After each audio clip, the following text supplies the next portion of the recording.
Ciana maita maingĩ cikoragwo cikĩrirĩria aciari ao makorwo makimahe mĩeke ya gwĩkenia kana gũthaka mathako ma mĩbira ya magũrũ, tennis kana rugby. No mũthuri ũmwe nĩwe Gregory Kimari nĩ atanaheirwo na meciria ngũrani na kũgĩa na gĩikaro kĩa Luna Park kũrĩa ciana hamwe na andũ agima makoragwo magĩkenia.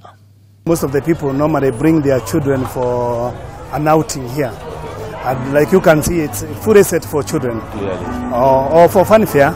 These machines are a bit expensive, so depending on what you want and how complicated it is, and the number of people it can carry and the power, the cost is calculated on that. Mugaro na cikaro ingĩ cia gwĩkenia, Luna Park rĩriganĩtie na Uhuru Park ĩrĩ macini ngũrani ũndũ ũrĩa ũtigaga ciana cikĩrigwo cigũkorwo cikĩanjĩrĩria na macini irĩkũ.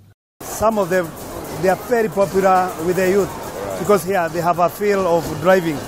Yeah, even the toddlers and the tiny ones, they have a lot of fun with the bumper cars, because actually the fun in bumper cars is that you are supposed to knock each other. And the more you do it, the fun it becomes. Hihi macini ici cithondekagĩrwo gũkũ bũrũri-inĩ kana cikoragwo cikiuma kũ? This is an artificial one, so you have to import it because in Kenya again you don't have people making these kind of things. We had like a small machine that which was not mechanical, which you could just move with your hands.